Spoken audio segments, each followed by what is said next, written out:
On the last occasion, we ended our discussion with Strawson's reference to a comment of Austin, where Austin holds the view that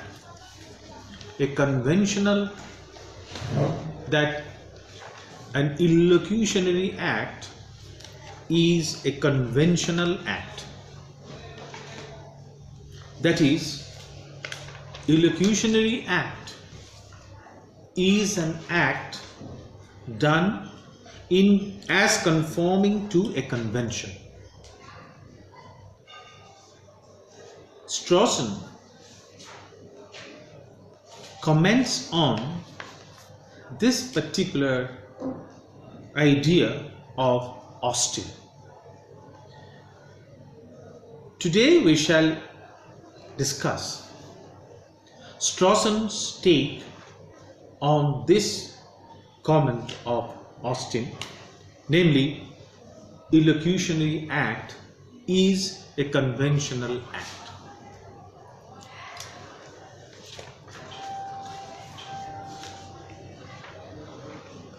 Strawson takes this particular comment of Austin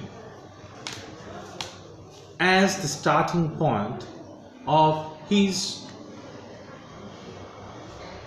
commentary on Austin. Strawson tries to explore what precisely does Austin claim when he claims that illocutionary act is a conventional act.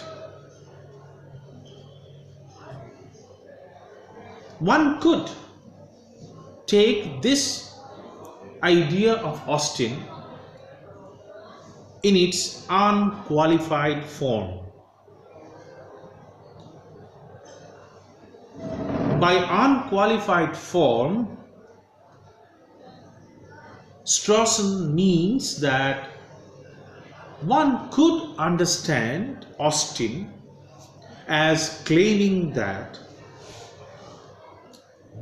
all illocutionary acts, irrespective of their form, irrespective of their nature,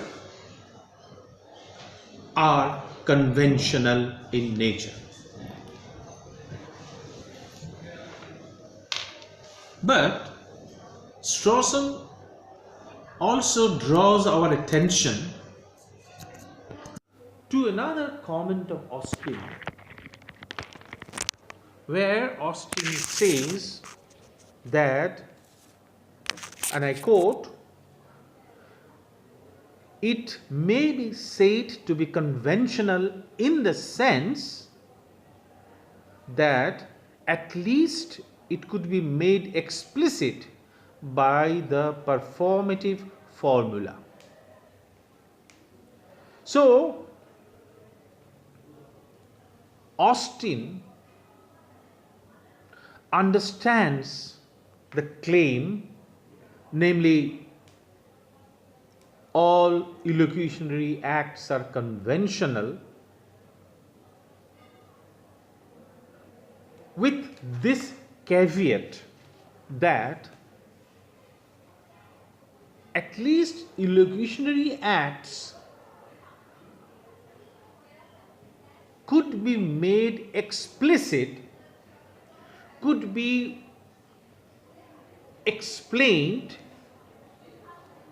could be explicated in terms of a performative formula.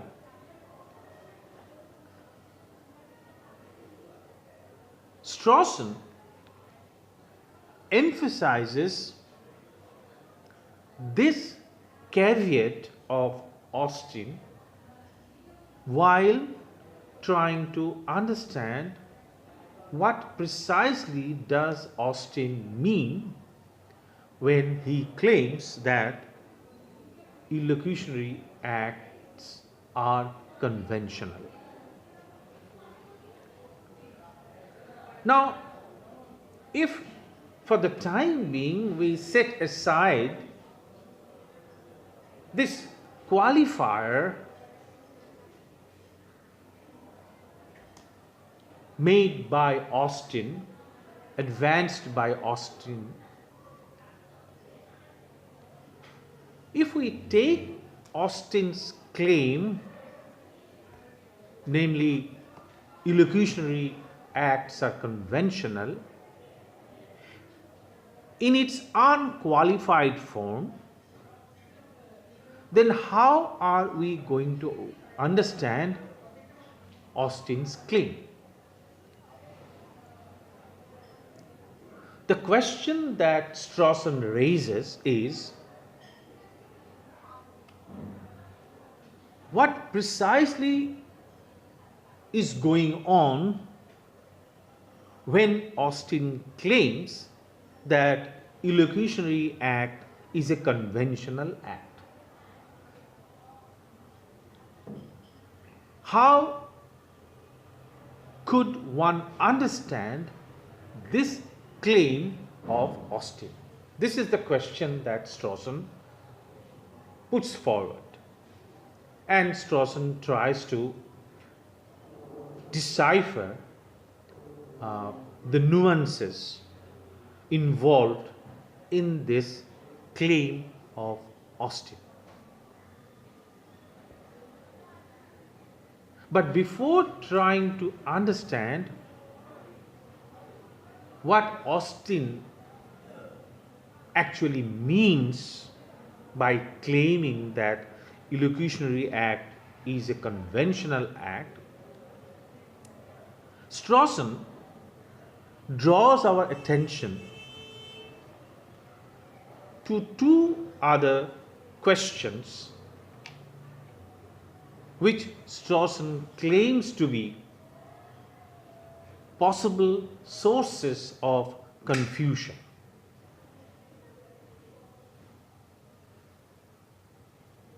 So, the problem that Strawson poses is why or what might have prompted Austin to claim that illocutionary act is a conventional act.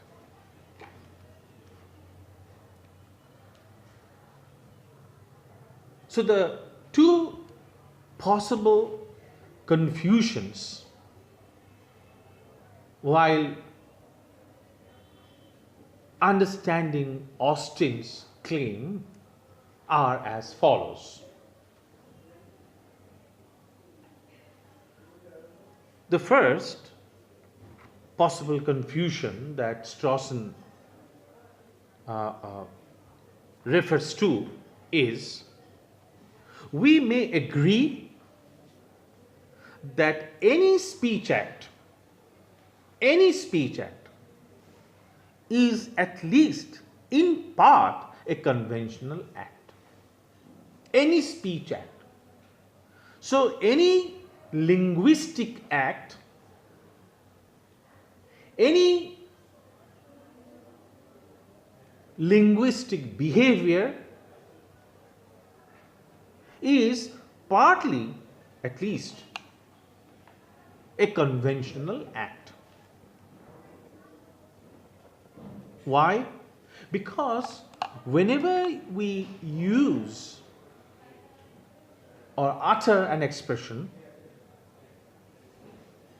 we follow certain linguistic conventions.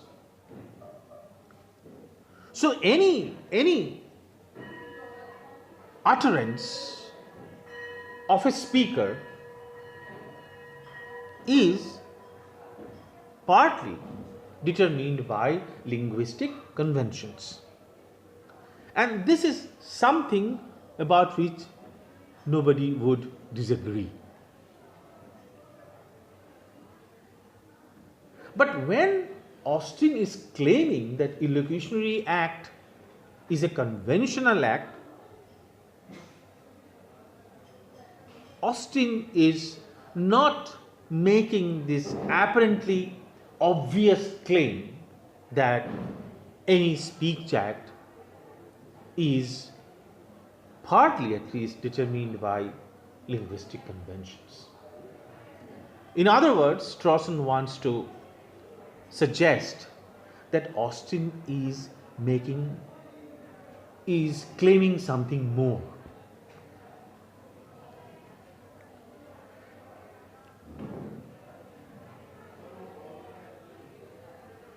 Now, what might have been this more to Austin's claim? When Austin holds that linguistic conventions determine the elocutionary act,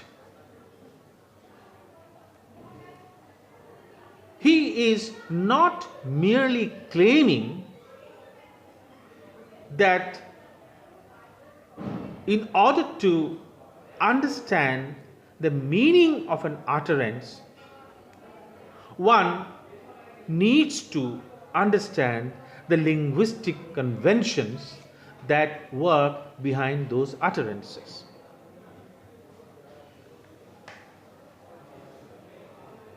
What Austin is putting forward is the further doctrine that where the force of the elocutionary act is not exhausted by meaning.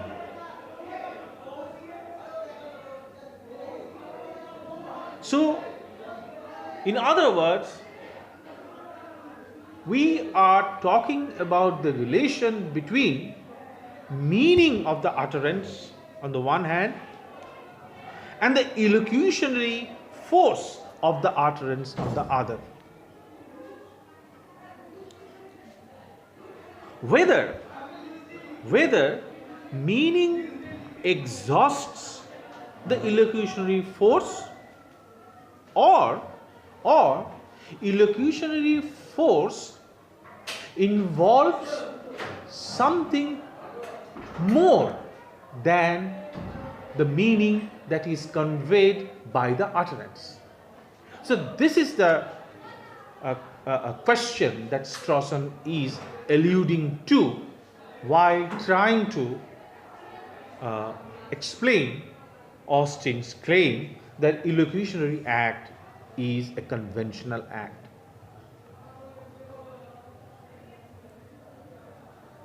So according to Strawson, Austin is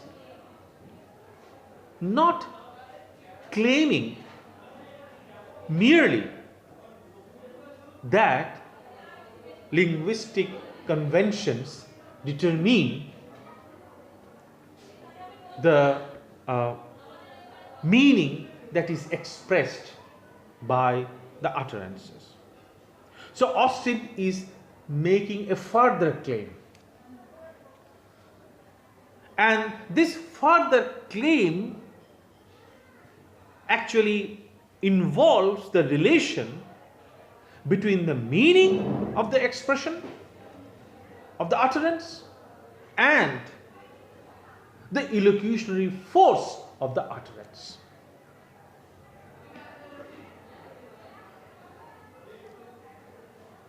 So, in other words, if we want to understand Austin's claim about elocutionary act being conventional, according to Strawson, we have to understand the relation between meaning expressed by the utterance and the elocutionary force of the utterance.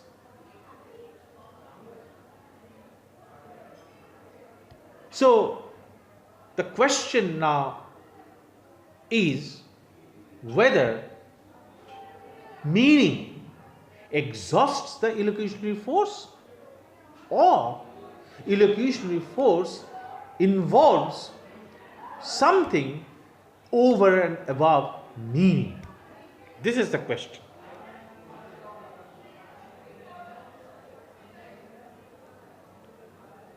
According to Austin, even a non-verbal act, non-verbal means a non-linguistic act of warning. I can warn somebody just by some gesture without, using any expression. So even a non-verbal act of warning, according to Strawson,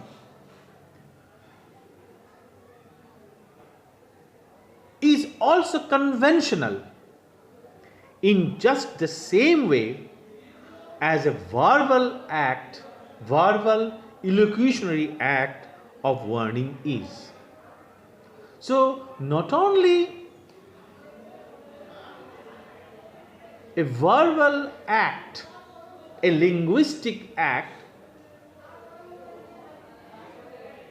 resulting in the illocutionary act of warning is conventional, but also the non-verbal act of warning, meaning some gesture that one might use to perform the act of warning, is also a conventional act according to Strawson. Okay. This shows that when Austin is claiming that illocutionary act is conventional, he is not merely claiming that meaning of an expression is determined by linguistic convention. He wants to say something more.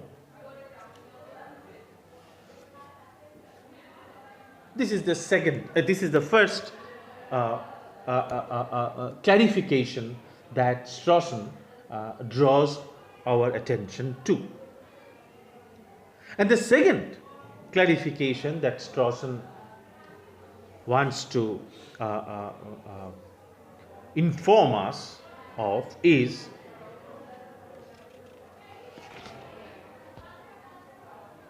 that when we describe a particular act as warning, it is also a matter of convention. Somebody might say that this particular act is called warning. Why? Because this is the convention of the people concerned, of the society concerned. That is why this particular act is called warning and not requesting or something other. So this claim is also irrelevant to understand Austin's claim that illocutionary act is conventional. Okay. Now, setting aside these two clarificatory points that Strawson draws our attention to, now let us try to understand what does precisely Austin mean when he claims that illocutionary force is a matter of convention. Strawson accepts Austin's claim to a great extent. Strawson acknowledges that there are a great many cases where it is true that illocutionary force is a matter of convention. Let us take one or two examples from Strawson to understand why Strawson is willing to accept Austin's claim to a great extent. For example, when the judge,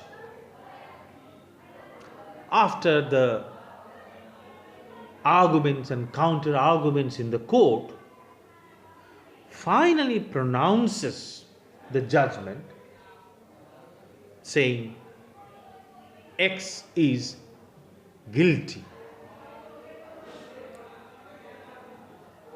So this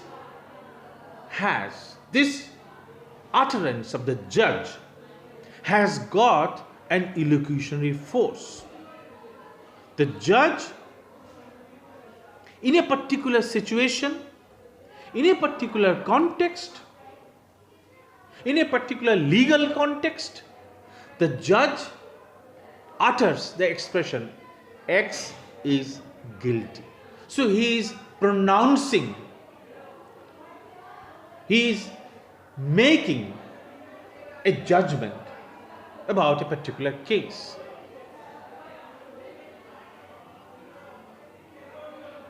So this is certainly a matter of convention that is followed in the legal procedures. If outside this context somebody utters the sentence X is guilty, that sentence will not have any illocutionary force. So this is the difference.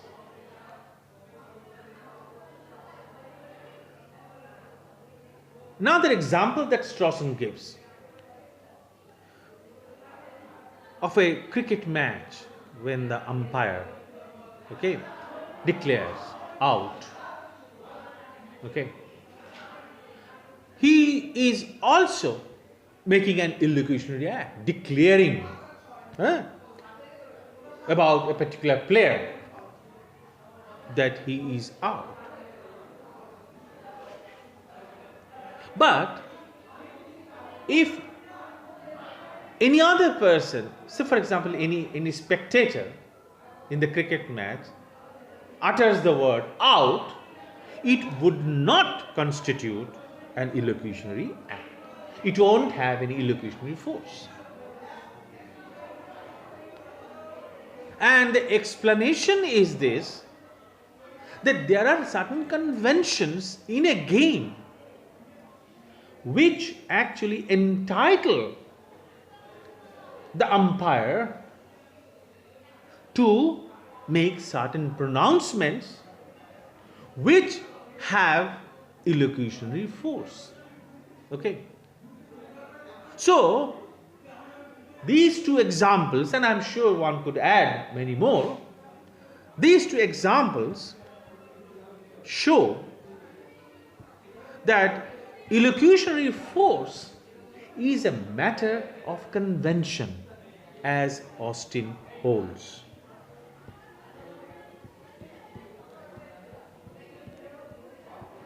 So one could understand Austin as claiming that there are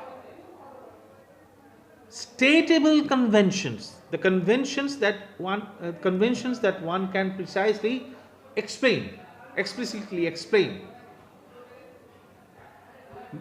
And these conventions relate to the circumstance of the utterance,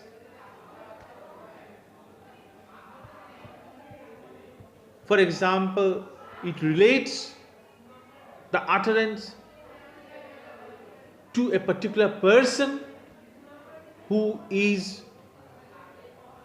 has got the authority to make that announcement, and as a result of which it has got the force, the illocutionary force. So in all these cases, Strawson accepts Austin's claim that illocutionary force is a matter of convention. So the judge making the pronouncement about the case, or the umpire making the judgment about a particular player in the game, all these are examples of how illocutionary force is determined by relevant set of conventions.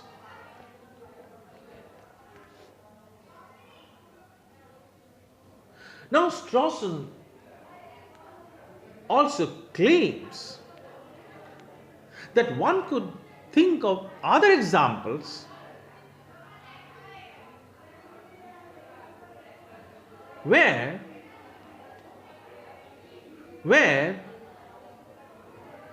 illocutionary force does not seem to be determined by convention. So this is where Strawson differs from Austin. There are many cases, claims Strawson, in which it is not as conforming to an accepted convention of any kind that an illocutionary act is performed. Okay. So in other words, Strawson wants to claim that contrary to what Austin believes, there are many cases where illocutionary act is performed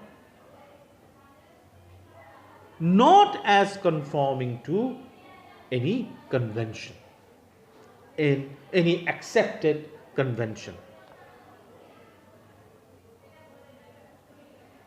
So there are examples, according to Strawson, where illocutionary force of an utterance is not owed to any convention.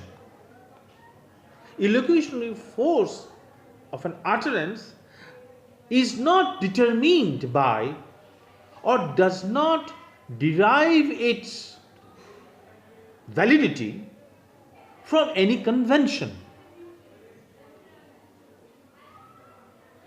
There are, in those cases,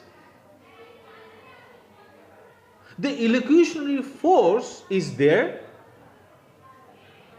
and this illocutionary force owes its existence not to any convention other than which give it, the expression, its meaning. Okay. So there are cases, according to Strawson, where meaning, okay, exhausts the illocutionary force. In other words, there are cases, according to Strawson, where the illocutionary force is present, but it is not obvious that this illocutionary force derives its existence from any set of convention other than the convention that generate the meaning of the expression.